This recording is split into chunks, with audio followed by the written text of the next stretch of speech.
ગરબડા તાલુકાના જેસાવાડા ગામેથી આપ જોઈ રહ્યા છો જાગશે ગુજરાત ન્યૂઝ ચેનલનો તૂટેલો ફૂટેલો રોડ રસ્તો। જેસાવાડાથી નેલસુર ચીલાગોટા કાલિયાવાડ જતો રસ્તો ઠેર ઠેર ઉબડ ખખડધજ રોડ રસ્તા બની જતા વાહન ચાલકો વેપારીઓને ભારે મુશ્કેલીનો સામનો કરવો પડી રહ્યો છે। તેનો કર્યો જાગશે ગુજરાત ન્યૂઝ ચેનલ પર પ્રસારિત કર્યો। ગરબડા તાલુકાના જેસાવાડાથી નેલસુર ઘાટી બુશ્કા ધાનપુર તાલુકાના કાલિયાવાડ ઉપર માંડવ જતો વર્ષો પુરાનો રોડ રસ્તો હાલ ઠેર ઠેર મોટા મોટા ખાડાઓ પડવાથી નળસે જળ યોજનાના લાઈનો રોડ ઉપર ખોદી નાખવાથી નેલસુર આશ્રમની બાજુમાં હોય ત્યાં મોટા મોટા ખાડાઓ પડવાથી વાહન ચાલકો બાઇક ચાલકો ફોર વ્હીલ ચાલકોને રોડ ઉપર વાહન ચલાવવું ભારે મુશ્કેલીનો સામનો કરવો પડી રહ્યો છે। રોડ પર મોટા મોટા ખાડા અને આજુબાજુ રોડ પર ઝાડી ઝાખરા ગાંડા બાવળના ઝુંડો આવી જતા રોડ પર વળાંકમાં ઠેર ઠેર અનેકવાર અહીંયા માલ્યધરા કે ચીલાગોટા બુશ્કા ફળિયા ગામ તળ ત્યાં વારંવાર સાંકડા રસ્તાને કારણે ભયંકર એક્સિડન્ટ થતા જોવા મળી રહ્યા છે।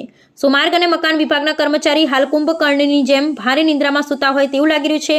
અનેક વાહન ચાલકો વારંવાર આ રોડ રસ્તા માટે નીતિઓ કે ધારાસભ્યોને રજૂઆત કરીને થાક્યા છતાં રોડ રસ્તાની રિપેરિંગની કામગીરી હાથ ધરવામાં આવી નથી। માર્ગ મકાન વિભાગના સિનિયર કર્મચારી કોઈ કાળજી લેવામાં આવતી નથી અને ચોમાસા દરમિયાન ભારે વરસાદને કારણે રોડની સાઈડમાં ઠેર ઠેર ધોવાણ થયેલું હાલ માર્ગ મકાનવાળાએ આજ દિન સુધી એનું રિપેરિંગ પૂર્ણ કરવામાં આવેલ નથી। ત્યારે કુંભકર્ણીને જેમ સૂતો ઘોર નિંદ્રામાં સૂતા અધિકારીઓને મીડિયામાં અહેવાલ પ્રસિદ્ધ થતા રોડ રસ્તાની રિપેરિંગની કામગીરી હાથ ધરવામાં આવશે કે ભીનું સંકેલી લેવામાં આવશે તે આવતા અહેવાલમાં પ્રકાશિત કરવામાં આવશે। Bureau report Chandubhai Mohaniya, Dahod.